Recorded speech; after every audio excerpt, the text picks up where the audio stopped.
Assalamualaikum warahmatullahi wabarakatuh. Innal hamdalillah nahmaduhu wa nasta'inuhu wa nastaghfiruh wa na'udzu billahi min shururi anfusina wa sayyiati a'malina. Man yahdihillahu fala mudilla lahu wa man yudlil fala hadiya lahu. Wa ashhadu an la ilaha illallah wahdahu la syarika lahu wa ashhadu anna Muhammadan 'abduhu wa rasuluh. Allahumma salli wa sallim ala nabiyyina Muhammad wa ala alihi wa ashabihi wa man sara ala nahjihi wa istanna bi sunnatihi ila yaumiddin. Allahumma 'allimna ma yanfa'una wanfa'na bima 'allamtana wa zidna ilman ya rabbal alamin. Ayyuhat talabatul kiram, para santri Ma'had Intan Ilmu kelas 7A, hafizakumullahu jami'an. Alhamdulillah kita kembali bertemu di hari ini dalam maddah fiqh, dalam pelajaran fiqih setiap hari Sabtu. Meskipun masih dalam keadaan seperti ini, alhamdulillah ana harapkan antum masih tetap bersungguh-sungguh, masih tetap semangat dalam belajarnya sampai nanti Allah mudahkan kita untuk bisa kembali lagi belajar dengan cara yang normal insyaallah taala. Ayuhat talabatul kiram, pada pertemuan sebelumnya kita telah membahas macam-macam air atau macam-macam jenis air yang bisa kita gunakan untuk bersuci. Macam-macam jenis air yang bisa kita gunakan untuk bersuci. Ana harapkan antum masih ingat. Karena setiap pelajaran kita insyaallah kita akan flashback sedikit apa yang telah kita bahas pada pertemuan sebelumnya. 7 macam jenis air, ada yang bisa menyebutkan? Ada yang bisa menyebutkan dari antum 7 macam jenis air tanpa harus melihat kitab? Muhammad Ahnaf. Aina Muhammad Ahnaf? Bisa sebutkan 7 macam jenis air yang bisa digunakan untuk bersuci tanpa harus melihat kitab? Insyaallah Ustaz. Tafadhal, silakan. Insyaallah. Silakan. Pertama, air hujan. Naam. Kemudian air laut. Betul, sahih. Air sungai. Sahih. Air mata air. Sahih. Air salju. Naam. Air embun. Naam. Satu lagi. Air. Ayo. Lupa ana Ustaz, lupa. Air sumur. Air sumur. Naam. Barakallahu fiik ya Muhammad. Muhammad Ahnaf, masyaallah. Naam, kita lanjutkan. Ana minta semuanya bukunya dibuka ya, bukunya dibuka.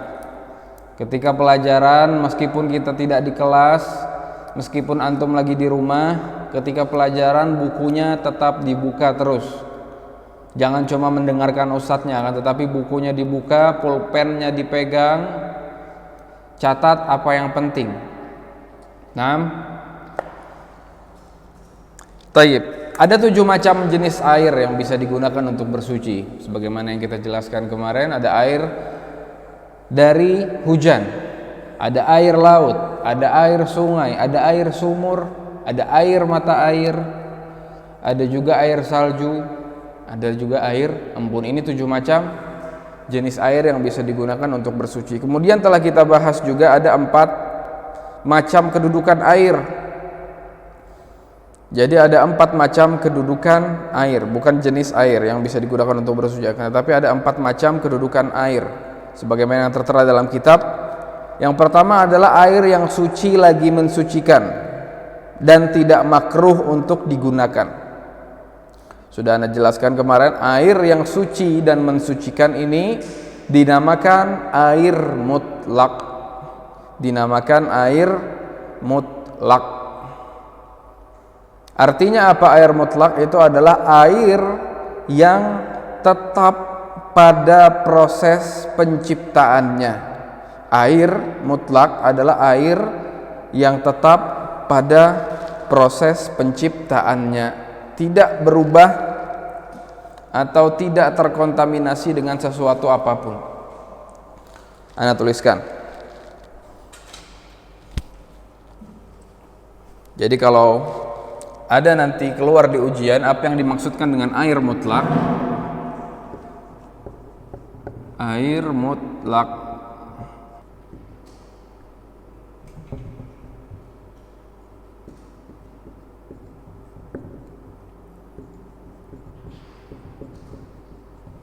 Inilah yang dimaksud dengan air mutlak.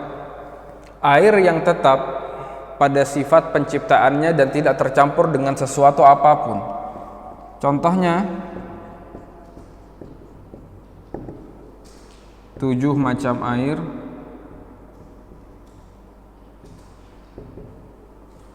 yang disebutkan.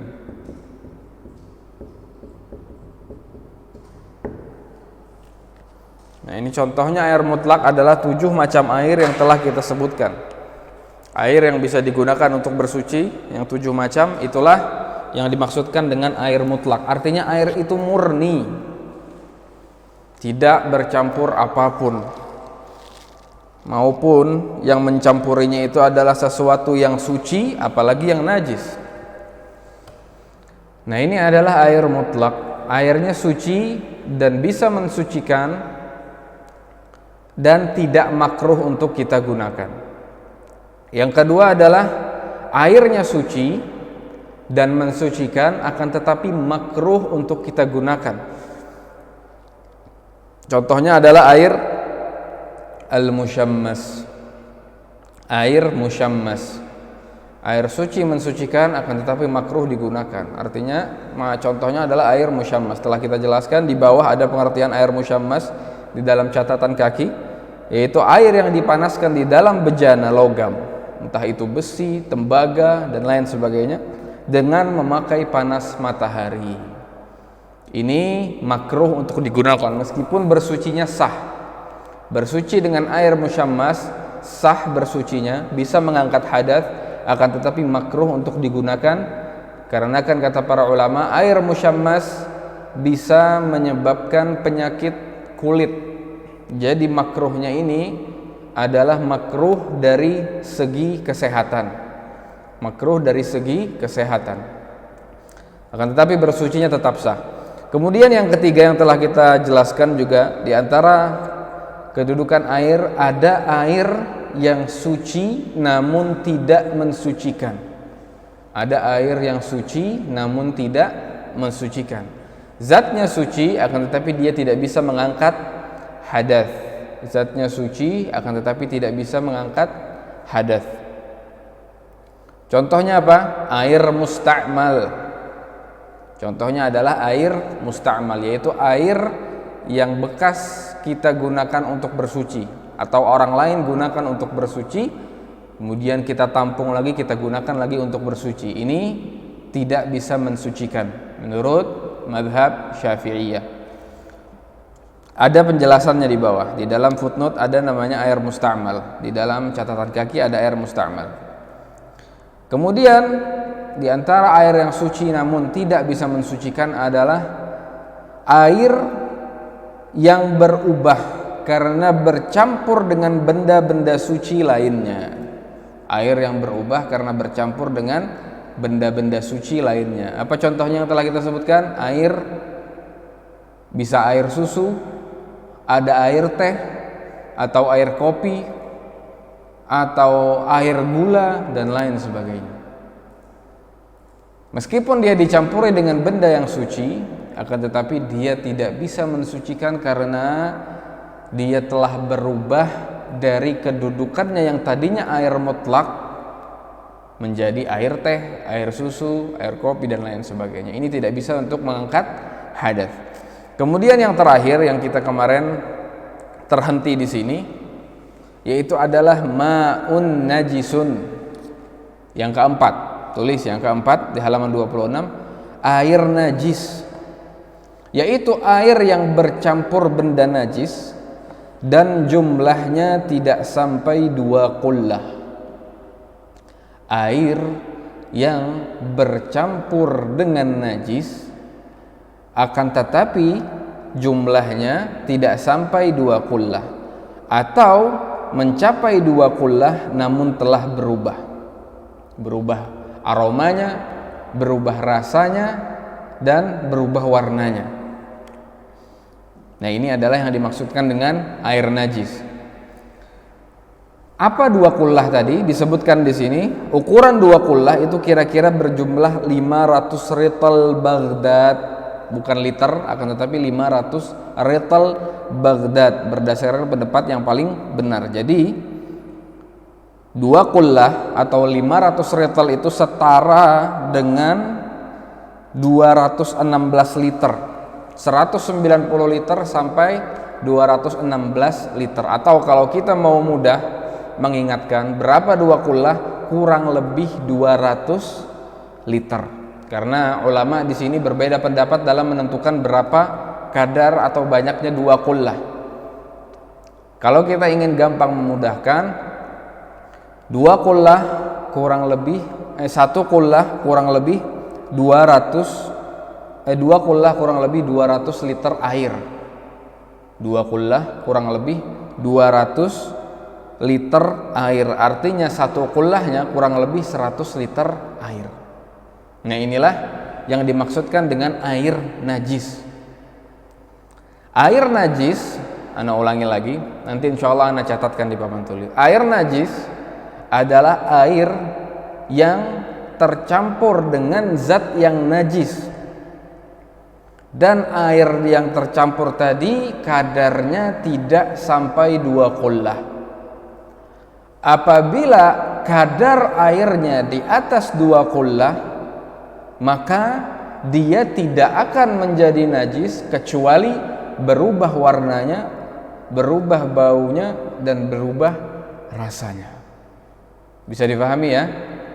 2 qullah standar dengan kurang lebih 200-an liter air. Nah, ini berdasarkan hadis dari Nabi Muhammad sallallahu alaihi wasallam.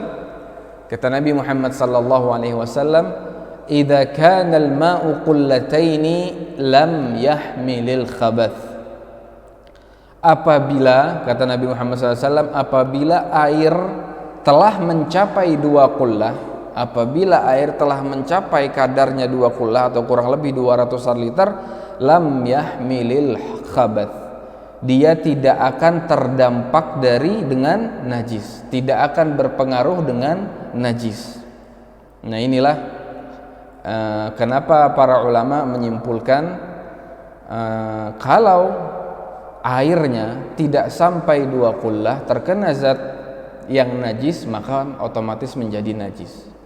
Kalau di atas 2 qullah, maka dia tidak menjadi najis apabila tercampur dengan zat yang najis, kecuali berubah rasanya, berubah baunya, dan berubah aromanya, berubah warnanya, afwan. Ini yang dimaksudkan dengan air najis. Ana tuliskan di papan tulis ya, supaya kita mudah memahaminya.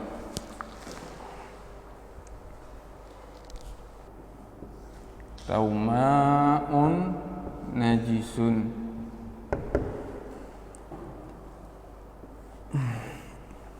Poin yang pertama,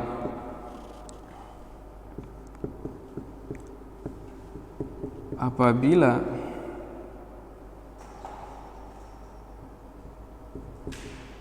suatu air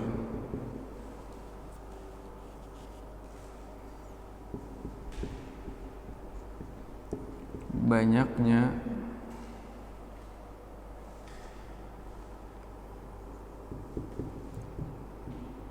di bawah 2 qullah,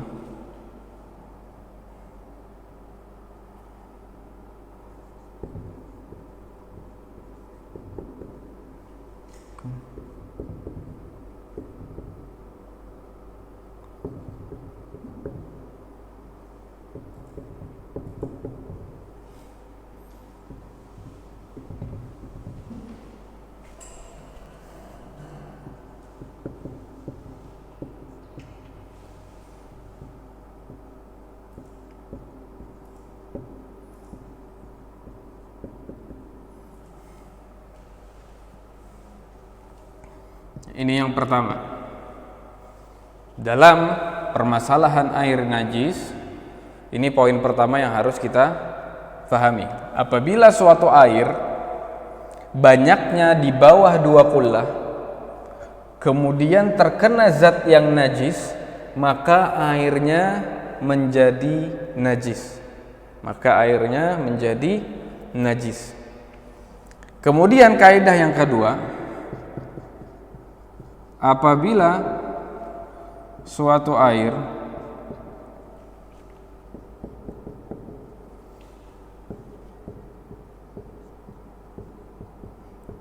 banyaknya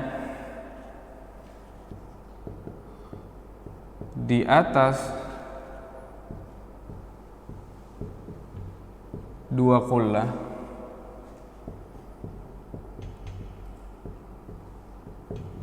kemudian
ini adalah yang kedua. Apabila suatu air banyaknya di atas 2 qullah, artinya di atas 200 liter, kemudian terkena zat najis, maka airnya tidak langsung menjadi najis kecuali berubah aromanya, warnanya, dan rasanya.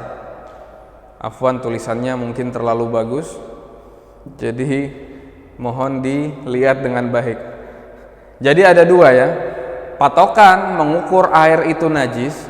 Kita lihat apakah air yang terkena najis tadi di atas 2 qullah atau di bawah 2 qullah.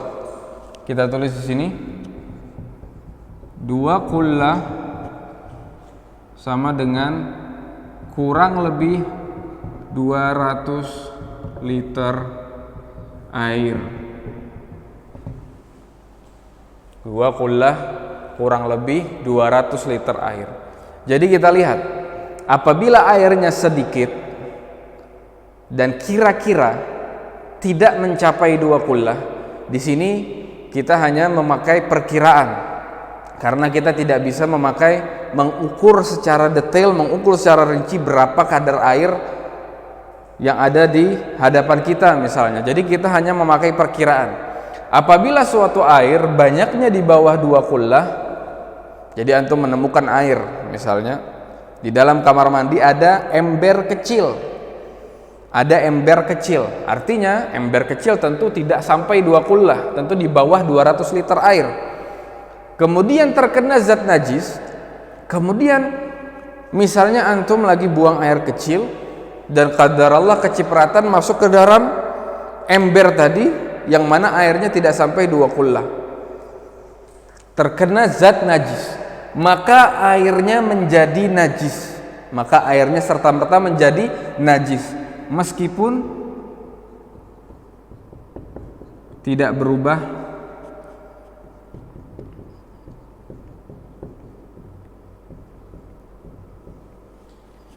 warna, bau, dan rasanya.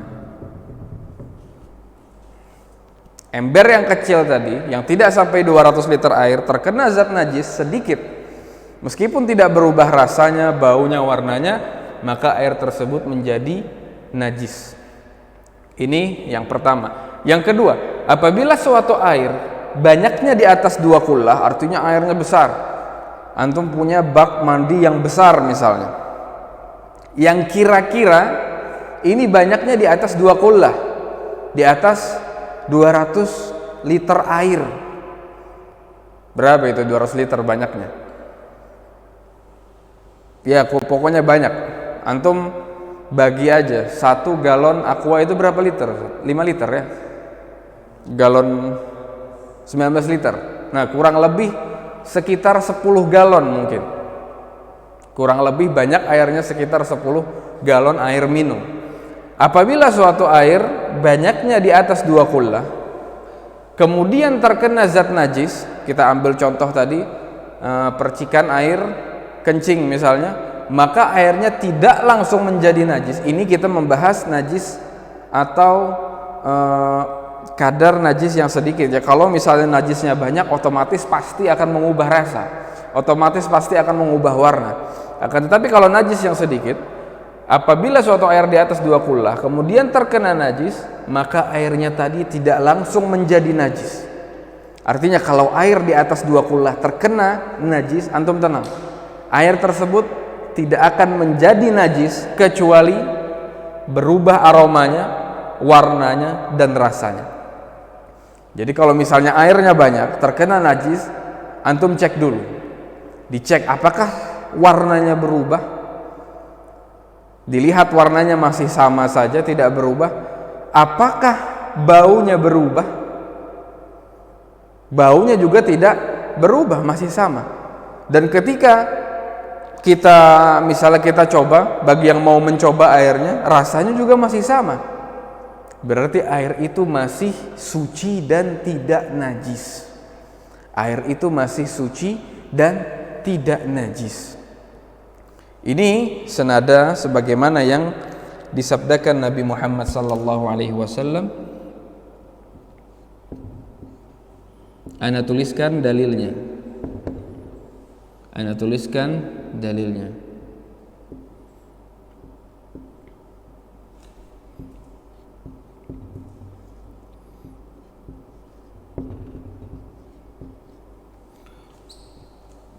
Qala an-nabiy sallallahu alaihi wasallam,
nah ini kaidah ini, dua kaidah ini semua berdasarkan hadis Nabi Muhammad sallallahu alaihi wasallam, "Idza kana al-ma'u qullataini lam yahmilil khabatha." Apabila air telah mencapai 2 kullah, 200 literan, maka dia tidak akan terdampak najis atau tidak akan terdampak oleh najis.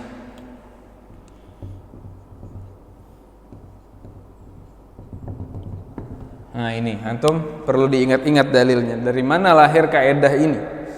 Kaidah ini diambil dari hadis Nabi Muhammad SAW, "Idza kana al-ma'u qullatain lam yahmil al-khabath." Apabila air telah mencapai 2 qullah, kurang lebih 200 literan, maka dia tidak akan terdampak oleh najis. Jadi ini yang perlu diperhatikan dalam masalah air najis.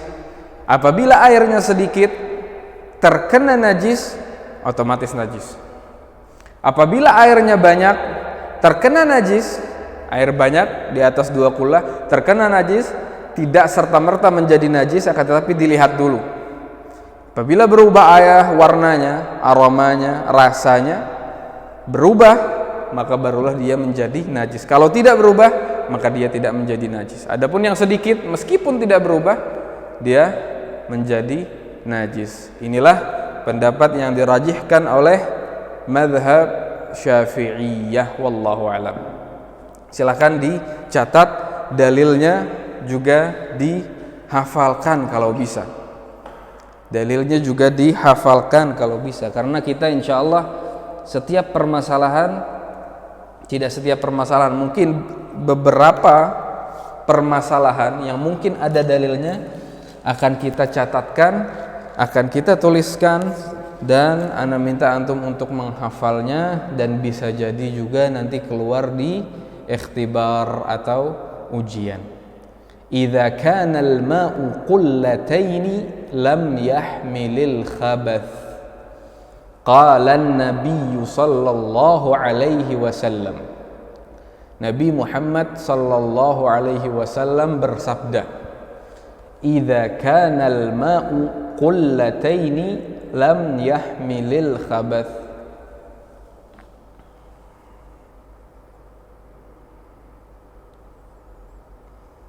Faham? Dicatat dulu.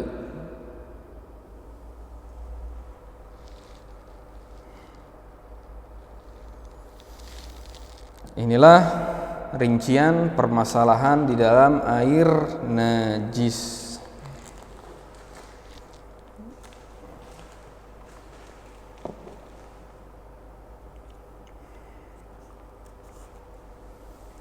Yang punya pertanyaan bisa ditanyakan kan? Yang punya pertanyaan angkat tangannya, bisa langsung ditanyakan ke ana sebelum kita melanjutkan ke bab selanjutnya.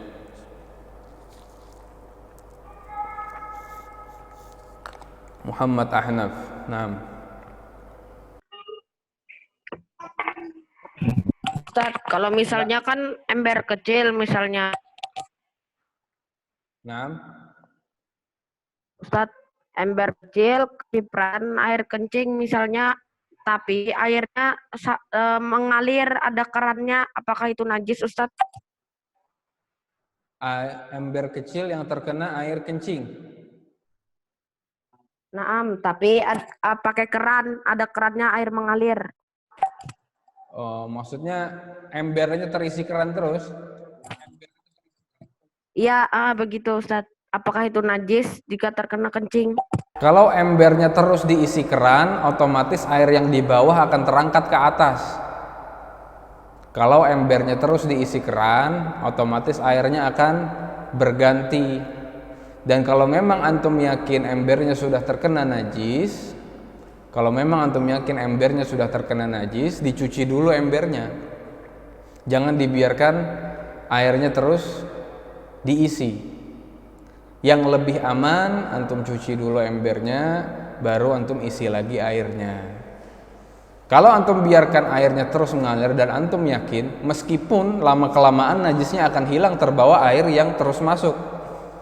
Akan tetapi untuk berjaga-jaga dan lebih amannya, langsung dicuci saja, baru diisi kembali. Ini wallahu a'lam. Muhammad Ahnaf. Bisa difahami?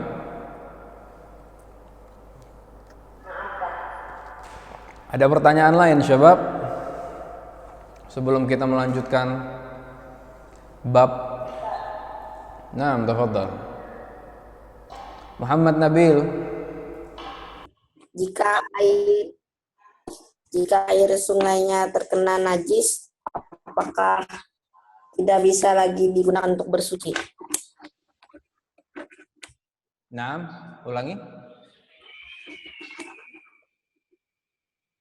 Jika air sungainya itu terkena najis, perceratan sedikit aja kena Air mana? najis, air sungainya itu Air sungai. air sungai Ustaz. Ya. Air sungai. Ya. Jika air sungainya itu terkena najis sedikit, apakah masih boleh digunakan? Boleh. Air sungai itu air yang besar. Air sungai itu airnya banyak. Paham tuh? Air sungai itu airnya banyak. Dan meskipun air sungai itu terkena najis, antum rasakan air sungainya pasti tidak berubah rasanya, ya tetap rasanya rasa air sungai. Dan antum cium aroma airnya pasti aromanya aroma air sungai, kecuali antum nyiumnya di dekat najisnya. Dan jangan. Dan meskipun air sungai tadi terkena najis, baunya juga tidak mempengaruhi, rasanya tidak mempengaruhi, warnanya juga tidak mempengaruhi. Air sungai juga air yang mengalir. Air sungai ini air yang mengalir. Jadi terus menerus dia akan membawa najis itu hilang dengan sendirinya. Itu makanya dimasukkan di dalam sini termasuk ke dalam air mutlak, termasuk ke dalam air yang bisa digunakan untuk bersuci itu adalah air sungai. Fahimtum? Fahimta Muhammad Nabil?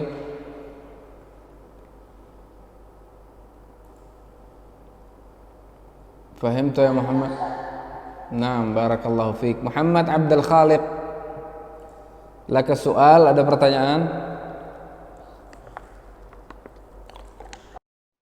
Jika air hujan kita tampung Tampung di jika ember. terkena seng, ya, jika terkena atap rumah kita atau terkena tanah, najiskah, Ustaz? Anda kurang jelas sebenarnya. Anak chat Air ya. hujan antum tampung pakai ember. Ditampungnya pakai ember apa? Biasa. Jika terkena tanah atau lewat atap kita, kena atap. Oh begitu, nggak masalah, nggak masalah. Air hujan jatuh ke atap lewat jalur pipa, misalnya. Pipa ini cuma untuk mengalirkan air. Tidak masalah antum tampung air hujan, bisa digunakan untuk bersuci. Tidak masalah. Kecuali antum yakin misalnya di atap antum itu antum yakin, bukan kira-kira. Antum yakin di atas atap antum itu banyak najis, kotoran-kotoran hewan misalnya. Antum yakin. Kemudian ketika antum dapatkan airnya berubah rasanya, warnanya berubah. Oh, kata antum ini mungkin terkena kotoran-kotoran yang ada di atas atap misalnya. Akan tetapi kalau antum dapatkan airnya masih bersih dan antum yakin juga kotoran di atas tidak mempengaruhi air hujan yang didapat, maka air itu masih suci dan mensucikan. Artinya bisa digunakan untuk bersuci, bisa digunakan untuk mengangkat hadats. Wallahu a'lam. Selama ini tadi kita kembalikan tadi masalah air musyammas. Kalau antum tampung air hujan di bejana logam, misalnya gentong dari seng, dari besi dan lain sebagainya, kemudian air tersebut terjemur lama, maka air ini makruh untuk digunakan.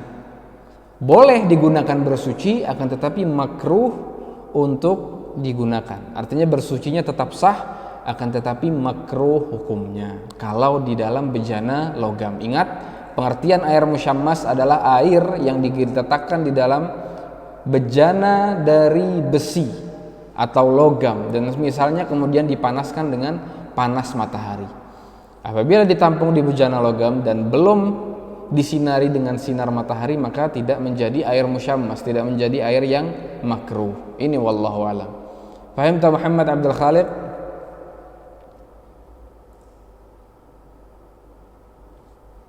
Faham? Naam. Barakallahu fikum. Kita lanjutkan. Kita lanjutkan ya, sudah nggak ada pertanyaan. Naam. Kita lanjutkan di halaman 27. Buka bukunya antum masing-masing di halaman 27. Penyamakan kulit bangkai. Di atas penyamakan kulit bangkai. Penyamakan kulit bangkai. Ana suruh ana minta salah seorang dari antum membaca. Ana tunjuk ya. Muhammad Azka. Muhammad Azka Faris.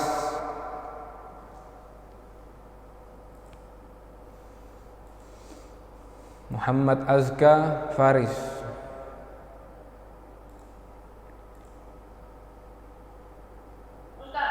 Naam. Kaifa haluk Muhammad?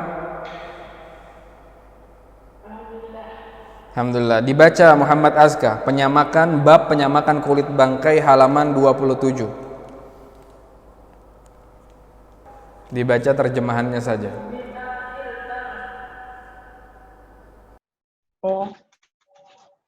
Kulit bangkai binatang bisa menjadi suci dengan disamak, kecuali kulit anjing dan babi serta benda-benda yang bersumber dari keduanya atau salah satu dari keduanya. Tulang dan bulu bangkai adalah najis kecuali mayat manusia. Naam, barakallahu fikum. Jadi kita masuk, barakallahu fikum ya Muhammad Azka. Kita masuk ke dalam bab penyamakan kulit bangkai. Kita masuk ke dalam bab penyamakan kulit bangkai. Apa itu penyamakan? Samak, menyamak. Menyamak kulit. Anda tuliskan ya. Yang di sini sudah dicatat, di papan tulis sudah dicatat. Anda hapus ya.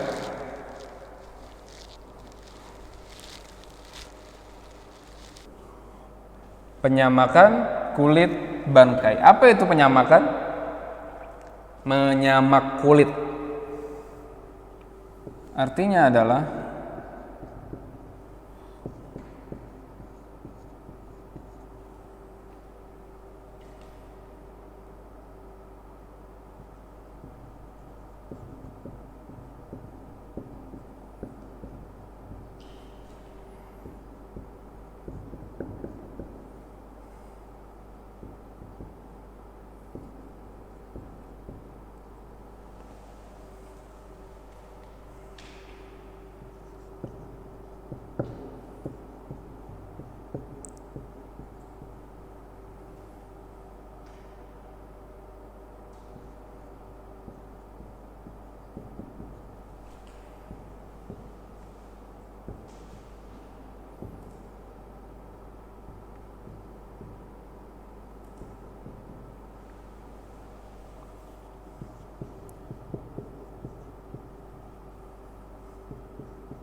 bagi antum yang belum paham apa maksud dari penyamakan. Penyamakan adalah proses membersihkan kulit-kulit hewan.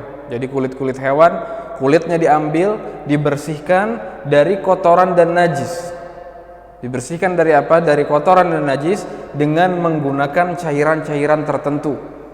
Entah itu cairannya dari bahan-bahan kimia atau itu cairannya dari bahan-bahan alami. Karena pada zaman Nabi Muhammad SAW proses penyamakan kulit dengan menggunakan bahan-bahan alami. Ada namanya daun qarad dan lain sebagainya. Akan tetapi pada masa sekarang proses penyamakan kulit digunakan dengan cairan-cairan kimia yang bisa mengangkat kotoran dari kulit tersebut dan bisa mengangkat najis dari kulit tersebut. Inilah yang dinamakan proses penyamakan. Artinya menyamak kulit itu adalah proses pembersihan kulitnya dari cairan dari kotoran-kotoran dan najis dengan cairan-cairan tertentu. Penyamakan kulit bangkai, kulit jelas ya. Bangkai, apa itu bangkai? Apa yang dimaksud dengan bangkai? Bangkai adalah hewan yang meninggal tidak lewat cara penyembelihan yang syar'i.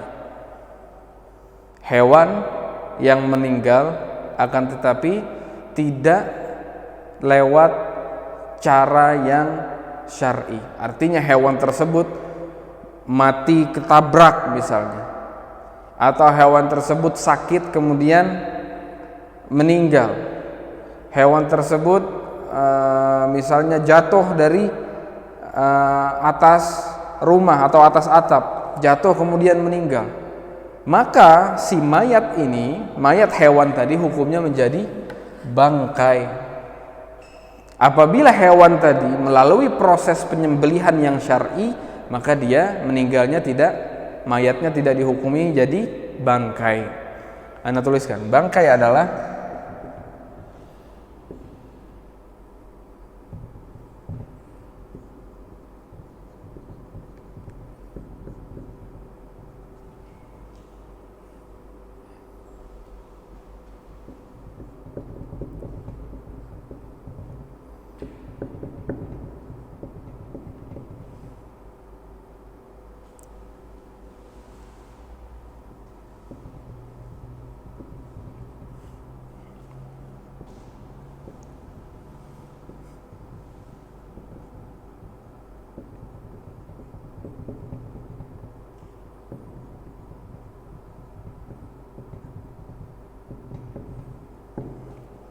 jadi bangkai adalah hewan yang matinya tidak dengan cara penyembelihan. Artinya matinya tadi sebagaimana Anda jelaskan bisa dari ketabrak, bisa juga jatuh, bisa juga dia habis berantem sama sesama hewan misalnya kemudian dia meninggal. Tidak dengan cara penyembelihan, maka dia meninggalnya, mayatnya jadi bangkai. Tidak dengan cara penyembelihan yang syar'i. Atau bisa juga hewan ini disembelih, akan tetapi penyembelihannya tidak dengan cara penyembelihan yang syar'i. Misalnya menyembelihnya tidak menggunakan bismillah. Karena kita tahu ketika menyembelih harus kita ucapkan bismillah. Kalau kita tidak mengucapkan bismillah dengan sengaja, maka mayat yang kita sembelih tadi, mayat hewan tadi, statusnya akan menjadi bangkai. Dan bangkai ini adalah najis. Bangkai ini adalah najis. Bangkai hukumnya najis. Apabila hewannya melalui penyembelihan yang syar'i, maka mayatnya tidak najis. Adapun kalau bangkai hukumnya najis. Nah, bagaimana cara penyamakan kulit bangkai? Artinya yang bisa diambil, antum misalnya melihat ada sapi bangkai tergeletak di jalan, misalnya, dagingnya otomatis sudah tidak bisa kita manfaatkan. Dagingnya tidak bisa kita manfaatkan karena dia statusnya bangkai, bukan lewat penyembelihan yang syar'i. Akan tetapi antum ingin memanfaatkan kulitnya, bisa dengan proses menyamak atau dibagh dalam bahasa Arab, artinya dibagh, proses penyamakan kulit. Bisa antum manfaatkan kulitnya saja. Ini bisa dipahami ya? Bisa dipahami apa itu penyamakan kulit bangkai. Anda bacakan. Anda bacakan. Wa juludul mayyitati tathuru bid-dibagh illa jildal kalbi wal khinziri wa ma tawallada minhuma aw min ahadihima wa 'azmul mayyitati wa sya'ruha najisun illa al-adami. Kulit bangkai binatang bisa menjadi suci dengan disamak. Nah, ini kulit bangkai bisa menjadi suci dengan disamak. Tadi kita sudah sepakat bangkai hukumnya najis. Kalau sudah najis berarti tidak bisa dimanfaatkan dagingnya atau apapun itu, kecuali apa? Kulitnya. Kulitnya bisa dimanfaatkan, akan tetapi setelah disamak, setelah disucikan, setelah melalui proses penyucian kulit hewan tadi, baru dia bisa dimanfaatkan, baru dia berubah statusnya dari najis menjadi suci untuk kulit tersebut. Tetapi dagingnya tidak bisa kita manfaatkan. Kulit bangkai binatang bisa menjadi suci dengan disamak, kecuali kulit anjing dan babi serta benda-benda yang bersumber dari keduanya atau salah satu dari keduanya. Jadi semua kulit hewan bangkai boleh kita gunakan kulitnya, boleh kita pakai kulitnya dengan cara disamak terlebih dahulu, kecuali bangkai anjing dan bangkai babi atau yang terlahir dari keduanya. Misalnya bangkai anjing dan bangkai babi sedikit pun tidak bisa kita manfaatkan, kulitnya tidak bisa, apalagi dagingnya. Kenapa demikian? Karena anjing dan babi di semasa hidupnya saja statusnya sudah najis. Semasa hidupnya anjing dan babi ini statusnya sudah najis. Makanya tidak bisa disucikan dengan cara apapun setelah matinya. Tentu matinya ini statusnya lebih najis lagi. Kalau hewan-hewan yang tadi dia hidup keadaannya suci, setelah menjadi bangkai baru najis. Kalau anjing dan babi tidak, hidupnya sudah najis. Yang hidupnya saja sudah najis terlebih dahulu, apalagi ketika dia dalam keadaan mati, dalam keadaan mayat, bangkai, tentu ini lebih najis lagi. Makanya tidak bisa disucikan dengan cara disamak dan lain sebagainya, khusus untuk kulit anjing dan babi atau yang terlahir dari keduanya. Misalnya ada perkawinan silang, antara anjing dan kucing misalnya. Anaknya yang terlahir dari perkawinan silang ini juga bangkainya tidak bisa, kulit dari bangkai hewan tadi tidak bisa disucikan dengan cara disamak. Karena semasa hidupnya statusnya sudah najis, terlebih lagi statusnya dalam keadaan bangkai lebih lagi najis. Itu makanya tidak bisa disucikan. Kalau hewan-hewan yang lain, bangkai sapi, bangkai kambing, ada lagi misalnya bangkai kuda dan lain sebagainya, dalam keadaan hidupnya dia itu suci. Ketika dia menjadi bangkai, artinya dia meninggalnya tidak lewat penyembelihan yang syar'i, dia serta-merta langsung menjadi bangkai, tidak bisa kita manfaatkan apapun kecuali kulitnya. Bisa kita ambil, kita melalui proses penyamakan atau proses dibagh dalam bahasa Arab, baru kita bisa manfaatkan kulitnya, dan kulitnya pun menjadi suci. Kulitnya pun menjadi suci.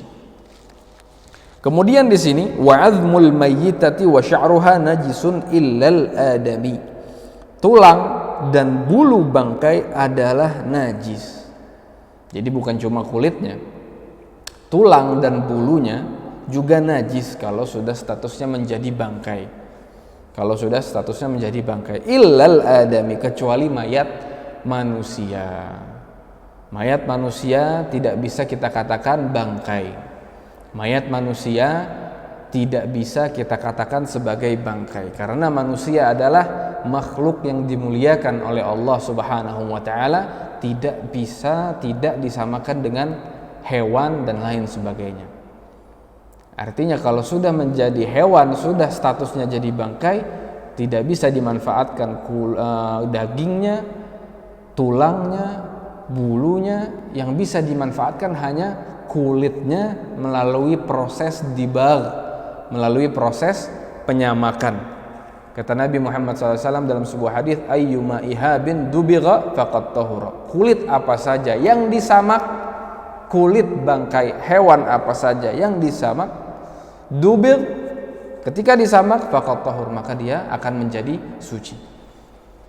Ini penjelasan ringkas, insya Allah nanti pada pertemuan selanjutnya Ana akan jelaskan lebih detail, atau Ana akan tuliskan dalilnya tadi yang Ana bacakan. Ana minta antum untuk mencatat bahasa Arab dan artinya, karena insya Allah dalam setiap bab ada satu dalil yang akan kita ambil. Ada satu dalil yang akan kita ambil, yang pendek-pendek tentunya, agar kita bisa memahami dengan baik, bisa kita menghafalkan hadis Nabi Muhammad SAW, dan juga antum juga bisa sambil latihan menulis bahasa Arab, agar antum bisa sambil latihan menulis bahasa Arab. Hadza wallahu a'lam wa sallallahu ala nabiyyina wasallam. Kita lanjutkan pada pertemuan minggu depan insyaallah subhanahu wa ta'ala. Assalamualaikum warahmatullahi wabarakatuh.